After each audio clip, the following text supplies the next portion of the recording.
নমস্কার বন্ধুরা, চলে এসেছি রাজবন্যার নতুন একটা রেসিপি নিয়ে। আজ আমি আপনাদের সাবেকিক একটা রেসিপি বানিয়ে দেখাবো। নাম হলো কুমড়োর ছক্কা। খুব সহজ একটা রেসিপি, আপনারা সকলেই বানাতে জানেন। তবে আমি এই কুমড়োর ছক্কা রেসিপিটা কিভাবে বানিয়েছি সেটাই আজ আপনাদের সাথে শেয়ার করব। আশা করছি রেসিপিটা আপনাদের পছন্দ হবে। যে কোনো ধরনের রুটি, লুচি, পরোটার সাথে খেতে অসাধারণ লাগে। সকল বন্ধুকে শুরুতে জানাই অনেক অনেক ধন্যবাদ। যারা আমাকে সাবস্ক্রাইব করেছেন, আমার সাথে আছেন। নতুন বন্ধুদেরকেও জানাই অনেক ধন্যবাদ। রেসিপিগুলো আপনাদের কেমন লাগছে কমেন্ট লিখে জানাবেন। সকল বন্ধুকে জানিয়ে রাখি, একদিন অন্তর নতুন রেসিপি নিয়ে চলে আসি বিকেল 4টে থেকে 5:30টার মধ্যে। আপনারা আমার সাথে থাকবেন আর দেখে নিন আমার আজকের রেসিপি কুমড়োর ছক্কা। কুমড়োর ছক্কা বানানোর জন্য পাকা মিষ্টি কুমড়ো 500 গ্রাম নিয়ে নিয়েছি। খোসা ছাড়ানোর জন্য কুমড়োটাকে 4 ভাগ করে নেব। কুমড়োটা 4 ভাগ করা হয়ে গেছে, খোসাটা ছাড়িয়ে নেব। কুমড়োর খোসা একটু শক্ত ধরনের হয়, তাই মোটা মোটা করে কুমড়োর খোসাটাকে ছাড়াতে হবে। কুমড়োটার খোসা ছাড়ানো হয়ে গেছে, এইভাবেই বাকি কুমড়োগুলোর খোসা ছাড়িয়ে নেব। সব কটা কুমড়োর খোসা ছাড়ানো হয়ে গেছে পরিষ্কার করে। মাঝখানের এই অংশটাকে এবার চেঁচে ফেলে দেবো। এখানে বীজটা থাকে, বীজটাকে আগেই ফেলে দেওয়া হয়েছে। বাকি একটু যে নরম অংশটা আছে ছুরি দিয়ে এইভাবে চেঁচে চেঁচে ফেলে দেবো। সব কটা কুমড়োর মাঝখান বাদ দেওয়া হয়ে গেছে। এবার কুমড়োটাকে ডুমো ডুমো করে কেটে নেব। খুব বেশি ছোটো ছোটো করব না, খুব বেশি বড় বড় করব না, ঠিক এই রকমভাবেই কুমড়োটাকে কাটব। পুরো কুমড়োটা কাটা হয়ে গেছে। কাটা কুমড়োটাকে একটা বাটির মধ্যে তুলে নেব। কুমড়োটাকে রেখে আলুটাকে কেটে রেডি করে নেব। নিয়ে নিয়েছি মিডিয়াম সাইজের একটা আলু। ভালো করে আলুটার আগে খোসা ছাড়িয়ে নেব। তবে আপনারা চাইলে কুমড়োর ছক্কাটা শুধু কুমড়ো দিয়েও করতে পারেন, আলু কুমড়ো মিশিয়েও করতে পারেন। তবে আলুর পরিমাণটা আমি এখানে কম দিচ্ছি, চাইলে আপনারা বেশি পরিমাণেও দিতে পারেন। একইভাবে আলুটাকেও কুমড়োর মতো করে কেটে নেব। খুব বেশি বড় বা ছোট করব না, এই রকম সাইজ করে আলুটাকে কাটব। কুমড়োর পাত্রেই আলুর টুকরোগুলোকে তুলে নেব। ভালো করে আলু আর কুমড়োটাকে একসাথে ধুয়ে নেব। ধোয়া আলু আর কুমড়োটাকে রেখে কুমড়োর ছক্কাতে দেওয়ার জন্য একটা মশলা বানিয়ে নেব। ভাজা মশলা বানানোর জন্য দেব 2টো শুকনো লঙ্কা, ছোট 1 টুকরো দারচিনি, 2টো ছোট এলাচ। মিডিয়াম ফ্লেমে 3টে উপকরণকে 2 মিনিট সময় ধরে ভেজে নেব। এখানে আমি ভাজা মশলাটা কুমড়োর ছক্কার পরিমাণেই বানাচ্ছি। 2 মিনিট সময় ধরে ভাজা হয়ে গেছে। গ্যাসের ফ্লেমটাকে লোতে করে দেবো। দেব 1 টিস্পুন পাঁচফোড়ন। সব কিছুকে একসাথে আবারও 2 মিনিট সময় ধরে ভেজে নেব।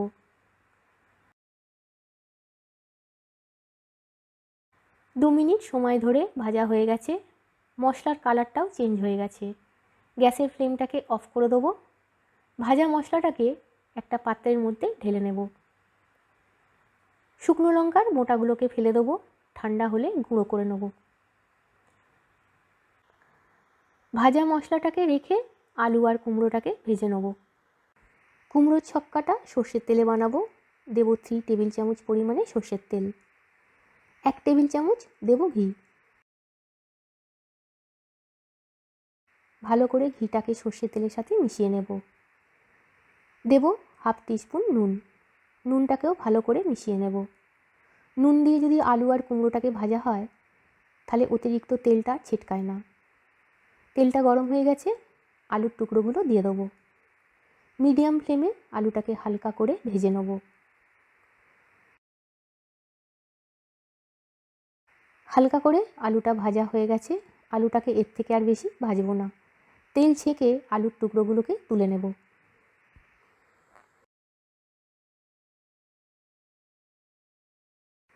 এই তেলের মধ্যেই দেব 1/4 কাপ পরিমাণে কাঁচা ছোলা ভেজানো।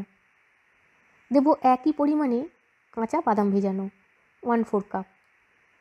মিডিয়াম ফ্লেমে কাঁচা ছোলা আর বাদামটাকে 1 মিনিট সময় ধরে ভেজে নেব। যদি আপনাদের হাতের কাছে যে কোনো একটা না থাকে, ছোলা কিংবা বাদাম, তাহলে যে কোনো একটা দিয়ে আপনারা বানাতে পারবেন। 1 মিনিট সময় ধরে ছোলা আর বাদামটা ভাজা হয়ে গেছে। দিয়ে দেব কুমড়োটা। মিডিয়াম ফ্লেমে কুমড়োটাকে ছোলা বাদামের সাথে 3 মিনিট সময় ধরে ভেজে নেব। এখানে কিন্তু কুমড়োর কোনো কালার হবে না, হালকা করে কুমড়োটাকে সাঁতলে নিচ্ছি কাঁচা ভাব আর কাঁচা গন্ধটা কাটানোর জন্য। 3 মিনিট সময় ধরে কুমড়োটা ভাজা হয়ে গেছে। তেল ছেঁকে কুমড়ো আর ছোলা বাদামটাকে তুলে নেব।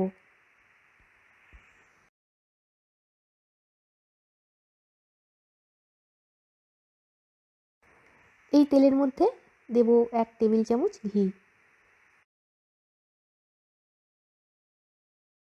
হাফ টিস্পুন দেব 5 ফোড়ন, বড় সাইজের একটা তেজপাতা 2 টুকরো করে দিয়ে দেবো। ফোড়নটাকে তেলের মধ্যে একটু নাড়াচাড়া করে নেব।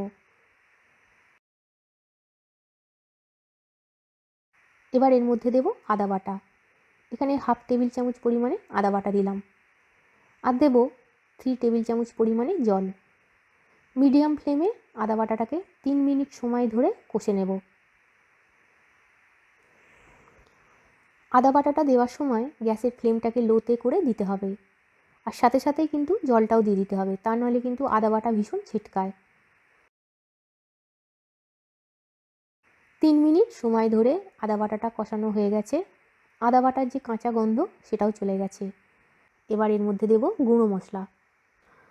1/4 টিস্পুন পরিমাণে দেব হলুদ গুঁড়ো, হাফ টিস্পুন ধনে গুঁড়ো, হাফ টিস্পুন দেব কাশ্মীরি লঙ্কার গুঁড়ো। ভাজা মশলাতে লঙ্কা দেওয়া আছে, সেই কারণে এখানে ঝাল লঙ্কার গুঁড়োটা দিলাম না, তবে আপনারা যদি চান অল্প করে দিতে পারেন। জিরে গুঁড়ো হাফ টিস্পুন। মশলার পরিমাণে দেব হাফ টিস্পুন নুন, তবে নুনটা আপনারা স্বাদ মতো দেবেন। আর দেব 3 টেবিল চামচ পরিমাণে জল।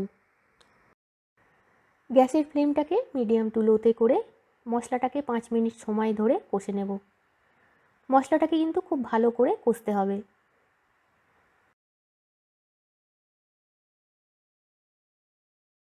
পাঁচ মিনিট সময় ধরে মশলাটা কষানো হয়ে গেছে, মশলার থেকে কাঁচা গন্ধটাও চলে গেছে। দেব ভেজে রাখা আলুটা। ভাজা আলুটাকে মিডিয়াম ফ্লেমে 2 মিনিট সময় ধরে মশলার সাথে কষে নেব।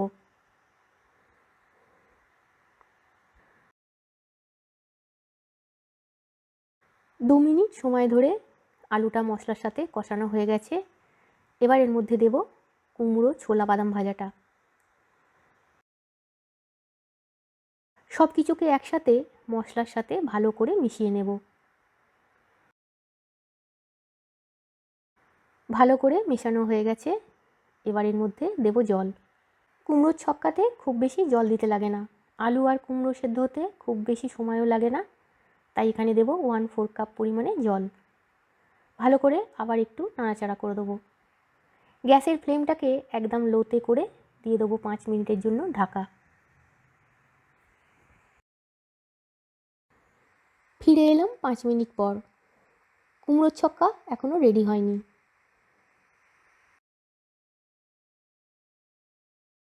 দেখে নেব আলু আর কুমড়োটা ঠিকমতো সেদ্ধ হয়েছে কিনা।